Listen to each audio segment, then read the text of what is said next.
हमें उन राहों पर चलना है,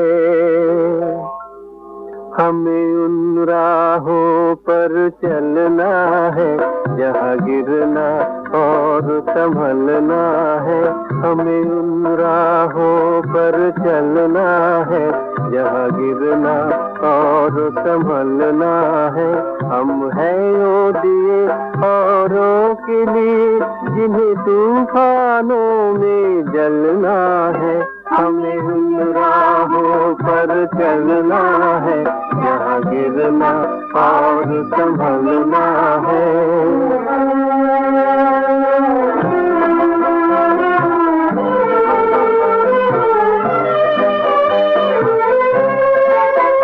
जब तक न लगन हो सीने में, बेकार है ऐसे जीने में।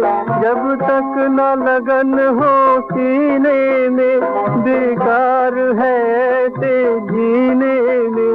चढ़ना है हमें चंदा की तरह, सूरज की तरह नहीं ढलना है।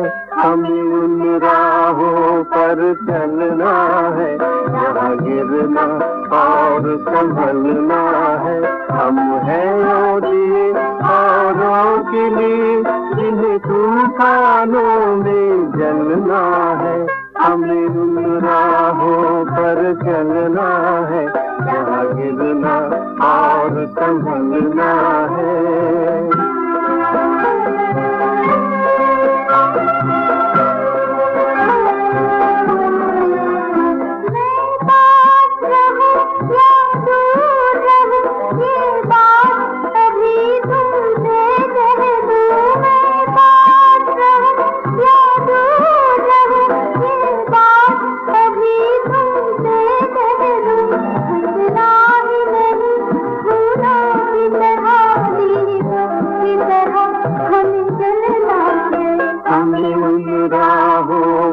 चलना है, यहाँ गिरना और संभलना है।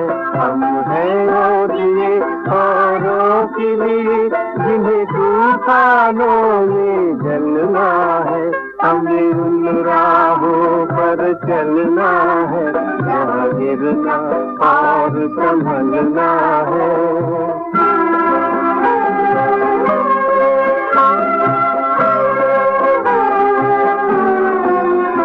आकाश से आती है ये सदा, हम आए अगर तो जीना जला।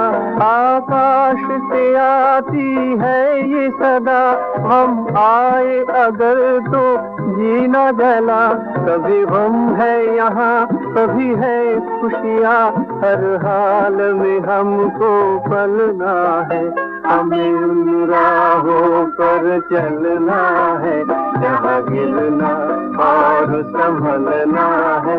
हम हैं वो दिए औरों के लिए, जिन्हें तूफानों में जलना है।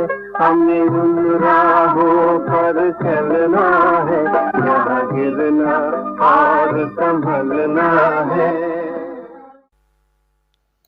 ओम शांति 21/12/2023 प्रातः मुरली।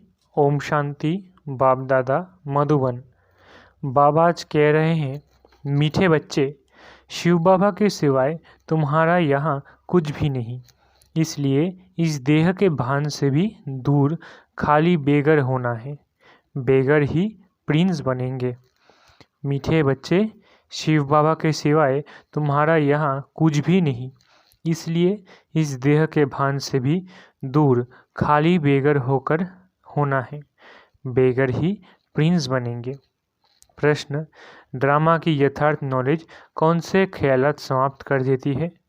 उत्तर, ये बीमारी क्यों आई, ऐसा नहीं करते तो ऐसा नहीं होता, ये विघ्न क्यों पड़ा, बंधन क्यों आया, ये सब ख्यालात ड्रामा की यथार्थ नॉलेज से समाप्त हो जाते हैं। क्योंकि ड्रामा अनुसार जो होना था वही हुआ, कल पहले भी हुआ था। पुराना शरीर है, इसे चत्तियाँ भी लगनी है, इसलिए कोई ख्यालात चल नहीं सकते। गीत हमें उन राहों पर चलना है। ओम शांति। उन राहों पर चलना है। कौन सी राहें? राह कौन बताता है? बच्चे जानते हैं कि हम किसकी राह पर चल रहे हैं। राय कहो, राह कहो, व श्रीमत कहो, बात एक ही है। अब श्रीमत पर चलना है, लेकिन श्रीमत किसकी? लिखा हुआ है श्रीमद् भागवत गीता, तो ज़रूर श्रीमत की तरफ हमारा बुद्धि योग जाएगा। अब तुम बच्चे किसकी याद में बैठे हो? अगर श्री कृष्ण कहते हैं तो उनको वहाँ याद करना पड़े। तुम बच्चे श्री कृष्ण को याद करते हो या नहीं? वर्षे के रूप में याद करते हैं। ये तो जानते हो हम प्रिंस बनेंगे। ऐसे तो नहीं जन्मते ही लक्ष्मी नारायण बनेंगे। बरोबर हम शिव बाबा को याद करते हैं क्योंकि श्रीमत उनकी है। श्री कृष्ण भगवानुवाच कहने वाले श्री कृष्ण को याद करेंगे, परंतु कहाँ याद करेंगे? उनको तो याद किया जाता है वैकुंठ में।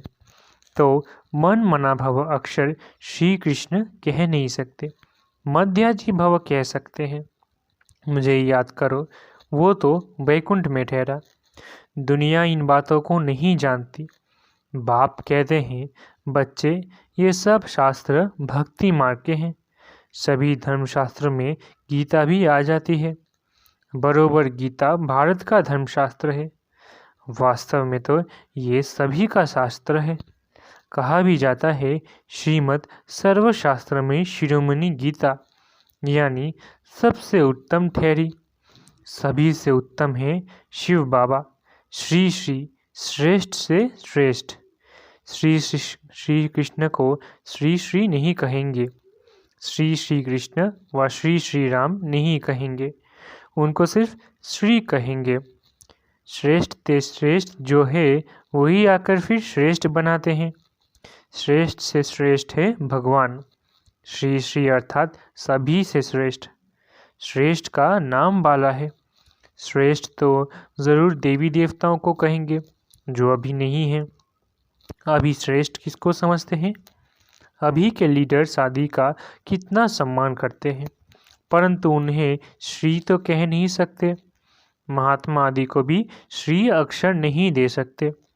अभी तुमको ऊंचे से ऊंचे परमात्मा से ज्ञान मिल रहा है। सबसे ऊंचा है परम पिता परमात्मा, फिर है उनकी रचना, फिर रचना में ऊंचे से ऊंचे हैं ब्रह्मा विष्णु शंकर। यहाँ भी नंबरवार मर्तबे हैं। ऊंचे से ऊंचे प्रेसिडेंट, फिर प्राइम मिनिस्टर, यूनियन मिनिस्टर। बाप बैठ सृष्टि के आदि मध्य अंत का राज समझाते हैं। भगवान रचयिता है। अब रचयिता अक्षर कहने से मनुष्य पूछते हैं सृष्टि कैसे रची गई? इसलिए ये ज़रूर कहना पड़ता है कि त्रिमूर्ति शिव रचयिता है। वास्तव में रचयिता के बजाय रचवाने वाला कहना ठीक है। ब्रह्मा द्वारा देवी कुल की स्थापना कराते हैं। ब्रह्मा द्वारा स्थापना किसकी? दैवी संप्रदाय की। शिव बाबा कहते हैं अभी तुम हो ब्रह्मा की ब्राह्मण संप्रदाय, वो है आसुरी संप्रदाय।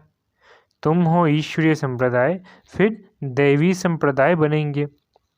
बाप ब्रह्मा द्वारा सभी वेद शास्त्रों का सार भी समझाते हैं। मनुष्य बहुत मूंझे हुए हैं, कितना माथा मारते रहते हैं। बर्थ कंट्रोल हो। बाप कहते हैं मैं आकर भारत की ये सर्विस कर रहा हूँ। यहाँ तो है ही तमो प्रधान मनुष्य। 10-12 बच्चे पैदा करते रहते हैं। झाड़ वृद्धि को ज़रूर पाना ही है। पत्ते निकलते रहेंगे, इसको कोई कंट्रोल कर ना सके। सात्विक में कंट्रोल है, एक बच्चा एक बच्ची बस। ये बातें तुम बच्चे ही समझते हो, आगे चल आते रहेंगे, समझते रहेंगे। गाया भी हुआ है अतीन्द्रिय सुख गोप गोपियों से पूछो। यहाँ जब तुम सम्मुख सुनते हो तो सुख भासता है, फिर धंधे धोरी में जाने से इतना सुख नहीं भासता है। यहाँ तुमको त्रिकालदर्शी बनाया जाता है।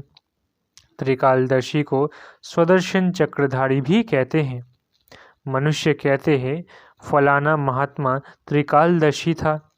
तुम कहते हो बैकुंठनाथ राधे कृष्ण को भी सुदर्शन चक्र की व तीनों कालों की नॉलेज नहीं थी।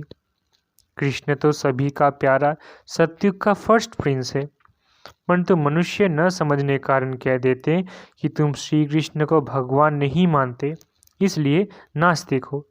फिर विघ्न डालते हैं, अविनाशी ज्ञान यज्ञ में विघ्न पड़ते हैं, कन्याओं माताओं पर भी विघ्न आते हैं। बांधेलिया कितनी सहन करती है, तो समझना चाहिए ड्रामा अनुसार हमारा पार्ट ऐसा ही है। विघ्न पड़ गया, फिर ये ख्यालात नहीं चलना चाहिए कि ऐसे नहीं करते तो ऐसा नहीं होता, ऐसे नहीं करते तो बुखार नहीं होता। हम ऐसे नहीं कह सकते। ड्रामा अनुसार ये किया, कल पहले भी किया था, तब तकलीफ हुई। पुराने शरीर को चत्तियाँ भी लगनी ही हैं, अंत तक मरम्मत होती रहेगी। ये भी आत्मा का पुराना मकान है। आत्मा कहती है मैं भी बहुत पुरानी हूँ, कोई ताकत नहीं रही। ताकत ना होने कारण कमज़ोर आदमी दुख भोगते हैं। माया कमज़ोर को बहुत दुख देगी। हम भारतवासियों को बरोबर माया ने बहुत कमज़ोर किया है। हम बहुत ताकत वाले थे, फिर माया ने कमज़ोर बना दिया। अब फिर उन पर जीत पाते हैं तो माया भी हमारी दुश्मन बनती है। भारत को ही जास्ती दुख मिलता है, सबसे कर्जा ले रहे हैं। भारत बिल्कुल पुराना हो गया। जो बिल्कुल साहूकार था उनको बहुत बेगर बनना है, फिर बेगर से प्रिंस। बाबा कहते हैं इस शरीर के भान से भी दूर खाली हो जाओ। तुम्हारा यहाँ कुछ है नहीं, सिवाय एक शिव बाबा, दूसरा ना कोई। तो तुमको बहुत बेगर बनना पड़े। युक्तियाँ भी बताते रहते हैं। जनक का मिसाल, गृहस्थ व्यवहार में रहते कमल समान रहना है, श्रीमत पर चलना है, सब सरेंडर भी कर देना है।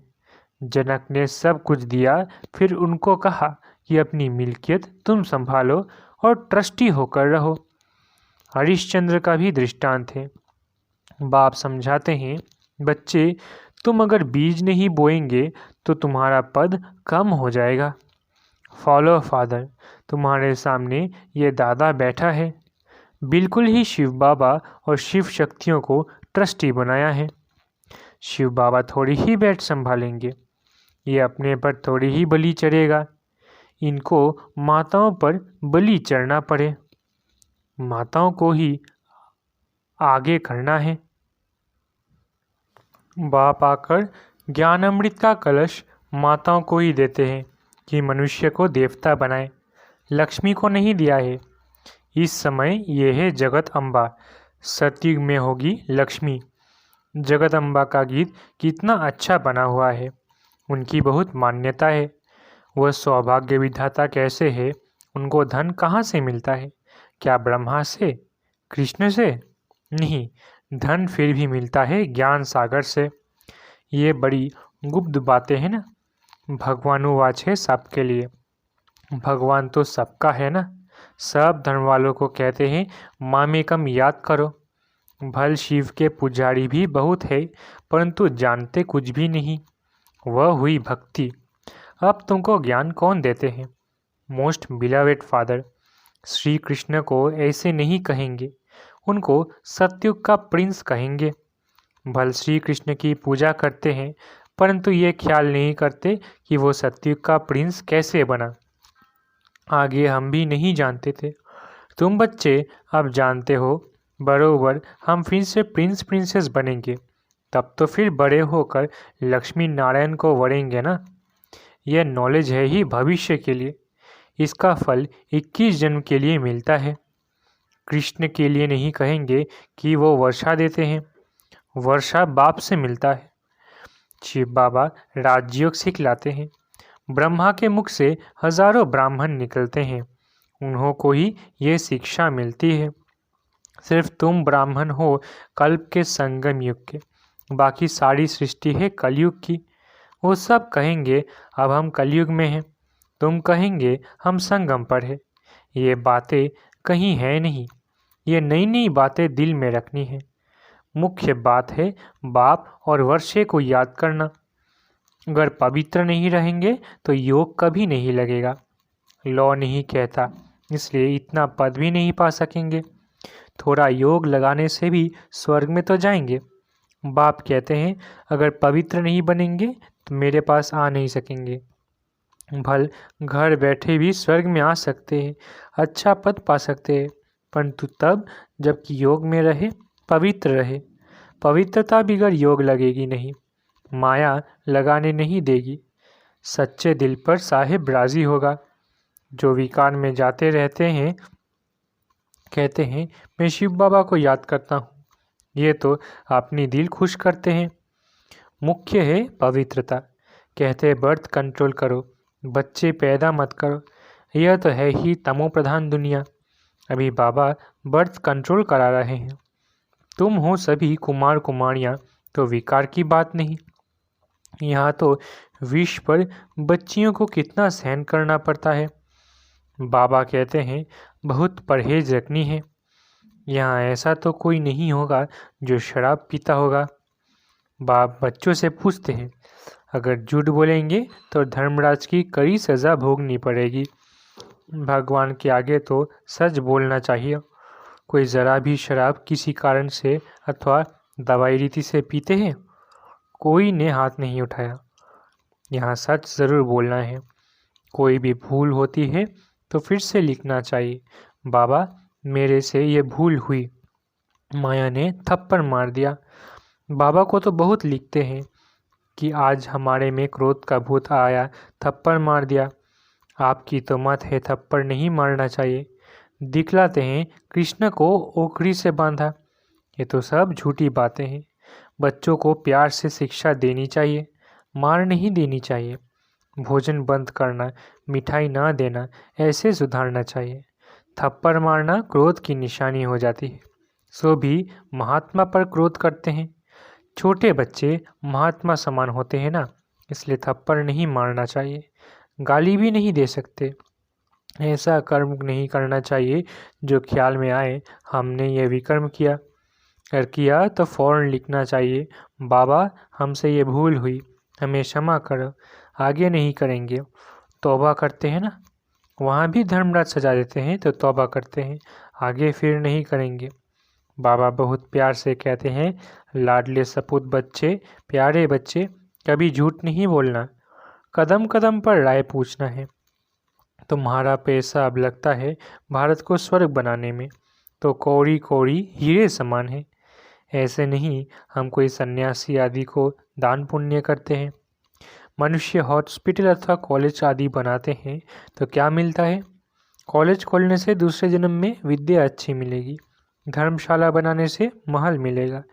यहाँ तो तुमको जन्म जन्मांतर के लिए बाप से बेहद का सुख मिलता है, बेहद की आयु मिलती है। इससे बड़ी आयु और कोई धर्म वाले की होती नहीं। कम आयु भी यहाँ की गिनी जाती है। तो अब बेहद के बाप को चलते फिरते उठते बैठते याद करेंगे, तभी खुशी में रहेंगे। कोई भी तकलीफ़ हो तो पूछो, बाकी ऐसे थोड़ी ही गरीब होंगे। कहेंगे बाबा हम तो आपके हैं, अब हम आपके पास बैठ जाते हैं। ऐसे तो दुनिया में गरीब बहुत है। सब कहे हमको मधुबन में रख लो, ऐसे तो लाखों इकट्ठे हो जाए। ये भी कायदा नहीं। तुमको गृहस्थ व्यवहार में रहना है, यहाँ ऐसे नहीं रह सकते। धंधे में हमेशा ईश्वरार्थ एक दो पैसे निकालते हैं। बाबा कहते हैं अच्छा तुम गरीब हो, कुछ भी नहीं निकालो, नॉलेज को तो समझो और मनमना भव हो जाओ। तुम्हारी मम्मा ने क्या निकाला, फिर वह ज्ञान में भी तीखी है, तन मन से सेवा कर रही है। इसमें पैसे की बात नहीं। बहुत बहुत करके 1 रुपया दे देना, तुम्हें साहूकार जितना मिल जाएगा। पहले अपने गृहस्थ व्यवहार की संभाल करनी है, बच्चे दुखी ना हो। अच्छा, मीठे मीठे सिकिलधे बच्चों प्रति माता पिता बाप दादा का याद प्यार और गुड मॉर्निंग। वंदे मातरम, सलाम वालेकुम, जय जय जय हो तेरी, ओम शांति। हम रूहानी बच्चों की रूहानी माता पिता बाप दादा को याद प्यार, गुड मॉर्निंग, और नमस्ते नमस्ते नमस्ते। शुक्रिया बाबा। धारणा के लिए मुख्य सार। पहला, ऐसा कोई कर्म नहीं करना है जिसके पीछे ख्याल चले, तौबा तौबा पश्चाताप करना पड़े। झूठ नहीं बोलना है, सच्चे बाप से सच्चा रहना है। दूसरा, भारत को स्वर्ग बनाने में अपनी एक एक कौड़ी सफल करनी है। ब्रह्मा बाप समान सरेंडर हो ट्रस्टी बनकर रहना है। वरदान, हर आत्मा के संबंध संपर्क में आते सब प्रश्नों से पार रहने वाले सदा प्रसन्नचित भव। वरदान, हर आत्मा के संबंध संपर्क में आते सब प्रश्नों से पार रहने वाले सदा प्रसन्नचित भव। हर आत्मा के संबंध संपर्क में आते कभी चित्त के अंदर ये प्रश्न उत्पन्न न हो कि यह ऐसा क्यों करता है, वह क्यों कहता है, यह बात ऐसे नहीं ऐसी होनी चाहिए। जो इन प्रश्नों से पार रहते हैं वही सदा प्रसन्नचित रहते हैं। लेकिन जो इन प्रश्नों की क्यू में चले जाते, रचना रच लेते हैं, तो उन्हें पालना भी करनी पड़ती, समय और एनर्जी भी देनी पड़ती। इसलिए इस व्यर्थ रचना का बर्थ कंट्रोल करो। स्लोगन, अपने नयनों में बिंदु रूप बाप को समा लो तो और कोई समा नहीं सकता। स्लोगन, अपने नयनों में बिंदु रूप बाप को समा लो तो और कोई समा नहीं सकता। अच्छा, ओम शांति। शुक्रिया बाबा।